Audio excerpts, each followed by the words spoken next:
جی جناب، جی خاتون پوچھ رہی ہیں کچھ. جی وعلیکم السلام. جی جی میرا سوال جو ہے وہ میری بہن سے متعلق ہے. جی. انہوں نے مجھ سے کہا تھا کہ آپ سے میں ضرور پوچھوں اس بارے میں، کیونکہ وہ کافی پریشان ہے. جی. مطلب اتنی پریشان ہے کہ وہ اینٹی ڈپریشن ٹیبلٹس کھاتے ہیں، جو ڈاکٹر نے ریکمینڈ کی ہیں. جی. مطلب گھریلو معاملات جو ہوتے ہیں ساس جی. کے، تو ان کا یہ کہنا ہے کہ جو ان کی ساس ہے وہ مطلب ان کو بہت ٹارچر کرتی ہیں، باتیں سناتی ہیں، اور مطلب اس طرح کا ماحول رہتا ہے ان کے گھر میں. جی. جی. تو اور ان کے ہسبینڈ اتنے ویل اسٹیبلش نہیں ہے کہ وہ ان کو الگ گھر لے سکیں یا الگ کہیں ان کو کر سکیں. تو وہ بالکل مینٹلی نا بالکل پاگل ہو گئی ہیں. تو اس سچویشن میں وہ کیا کریں، مطلب کس طرح سے وہ؟ دیکھیں انہوں نے بہت دیر کر دی ہے. اگر سسرال میں لڑکی ڈپریشن میں جا رہی ہے نا تو ٹیبلٹ پہ آنے سے پہلے اس کو ماں باپ کو چاہیے اپنے گھر بٹھا لیں. وہ کیونکہ ماں باپ اگر ان کو سپورٹ نہ کریں غلط کرتے ہیں نا ماں باپ. یہ بھی بہت بڑا ظلم ہے. وہ لڑکی کو گھر کے سے رخصت کر کے یہ سمجھتے ہیں کہ بس ہم نے اپنے ٹینشن سر سے اتار دی ہے. تو یہ تو زیادتی ہے. اگر وہ سسرال میں، اب اس میں بعض دفعہ یہ بحث ہوتی ہے کہ اس میں بہو کی غلطی ہے یا ساس کی غلطی ہے. جس کی بھی غلطی ہو، رزلٹ یہ نکل رہا ہے کہ وہ ڈپریشن میں جا رہی ہے. اس کا مطلب بھائی جس کی بھی غلطی ہو، کم از کم یہ سزا تو نہیں ملنی چاہیے نا کہ ڈپریشن میں چلی جائے. تو میں تو اس کا قائل نہیں ہوں کہ اس زمانے میں جوائنٹ فیملی میں لڑکی جائے شادی کر کے. بہت کم گھرانے ایسے ہیں جو جوائنٹ فیملی میں بھی خوش رہتے ہیں. کے میں تو ہوتے ہیں ایسے جوائنٹ فیملی میں خوش رہتے ہیں، لیکن کراچی پنجاب میں یہ ختم ہو گیا سیٹ اپ. تو بہت ہی کم گھرانے ہیں، تو وہ آٹے میں نمک کے برابر ہیں. تو میں نے تو یہ اعلان کیا ہوا ہے اپنے بیٹوں کے بارے میں، جو بڑا ہوگا شادی کر کے بیوی کو یہاں لائے گا ہی نہیں. جس نے شادی کرنی ہے الگ گھر کا انتظام کرے، بہو سیدھا اسی گھر میں جائے، ٹھیک ہے نا، آئے نہیں. ابھی تو حالانکہ چھوٹے ہیں لیکن ابھی سے ٹرین کر رہا ہوں ان کو. یہ سیٹ اپ ہی اس زمانے میں جوائنٹ فیملی کا انتہائی خطرناک ہے. اس میں لڑکیاں ساس کی وجہ سے یا ساس بہو کی وجہ سے بھی ڈپریشن میں چلی جاتی ہے. بعض دفعہ الٹا بھی کام ہو رہا ہوتا ہے. تو جو بھی ہو رہا ہے لیکن غلط ہو رہا ہے نا. تو جب دل نہیں ہے اتنے بڑے رہنے کے، آپس میں ایک دوسرے کے ساتھ رہنے کے آداب ہی معلوم نہیں ہے، تو الگ الگ ہی ہونا چاہیے. تو ڈپریشن میں پہنچنے سے پہلے ان کو الگ کر دینا چاہیے. شوہر اگر مالی لحاظ سے کمزور ہے تو رشتہ داروں کو چاہیے اس کی مدد کرے.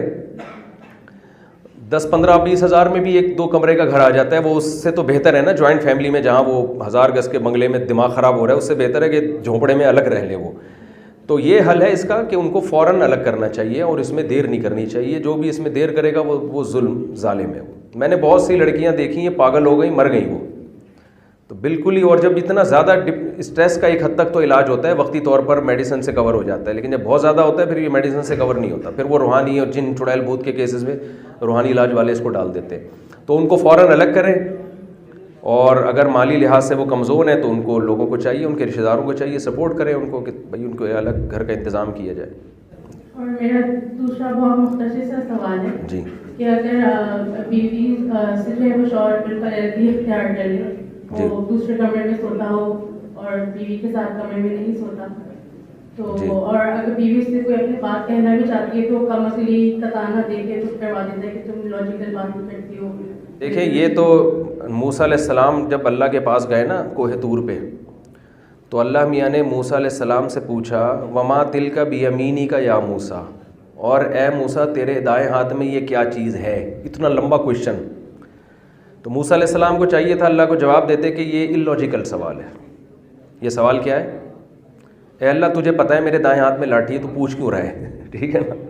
دوسرا اگر پوچھنا ہے تو مختصر پوچھ سکتا ہے ما ہذہ، واٹ از دس، یہ کیا ہے. آپ نے وما تلکا اور یہ کیا ہے بیمینک تیرے دائیں ہاتھ میں اے موسیٰ. پھر اے موسیٰ کہنے کی کیا ضرورت ہے؟ بات تو چلی کس سے رہی ہے؟ موسیٰ علیہ السلام سے. لیکن موسیٰ علیہ السلام کو پتا تھا کہ اللہ تعالیٰ مجھ سے بات کر رہے ہیں سوال پوچھنے کے لیے نہیں، بلکہ اپنی محبت دل میں بٹھانے کے لیے اور ایک خوف دور کرنے کے لیے. اس لیے موسیٰ علیہ السلام نے یہ نہیں کہا کہ یہ لاجیکل سوال ہے، بلکہ موسیٰ علیہ السلام نے جتنا لمبا سوال تھا اس سے بھی زیادہ لمبا جواب دیا ہے. قال ہی عصای، اے اللہ یہ میری لاٹھی ہے. حالانکہ اللہ نہیں پوچھا تھا کس کی ہے.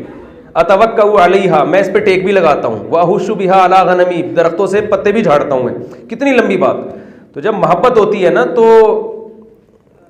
بات چیت بھی ہوتی ہے، جب محبت نہیں ہوتی تو پھر میاں یہی کہتا ہے اللاجیکل سوال ہے، یہ بنتا نہیں ہے اس موقع پہ یہ سوال. ٹھیک ہے نا. تو اپنے میاں کو مجھ سے بات کروا دیں. میں ان سے کہوں گا بھائی جب انسان گھر آتا ہے بیگم کو ٹائم دیتا ہے تو پھر اس میں یہ نہیں ہوتا کہ بیگم صاحبہ کچھ سوال تیار کر کے رکھیں اور اس میں یہ کہیں کہ یہ لاجک کے مطابق ہے تو یہ والا تو ٹھیک ہے، یہ اللاجیکل ہے اس کو کٹ کر دو. اور یہ جو لاجک کے مطابق ہے یہ اتنا لمبا پوچھنے کی ضرورت نہیں, یہ اتنا بھی مختصر ہو سکتا ہے. تو وہ میاں صاحب کا کوئی مسئلہ ہوگا, ان کو کوئی فالٹ ہوگا تو اس کا تو یہ طریقہ ہے عثمان بھائی سے رابطہ کریں, یہ جو ہمارے ایڈمن ہیں. تو جو اس طرح کے کیسز ہوتے ہیں تو میں میاں کو بلوا کے ان کو سمجھاتا ہوں کہ بھئی یہ آپ کیا کر رہے ہو, جب آپ نے نکاح کیا ہے تو بیگم کو ٹائم دو, ان کی بات سنو. کوئی یہ یعنی غلط ہی ہے, میں اس کو تو اور کیا کر سکتا ہوں میں. تو عثمان بھائی سے رابطہ کریں, آپ کے ہسبینڈ شکریہ. کو ہم کوشش کریں گے سمجھانے کی انشاءاللہ.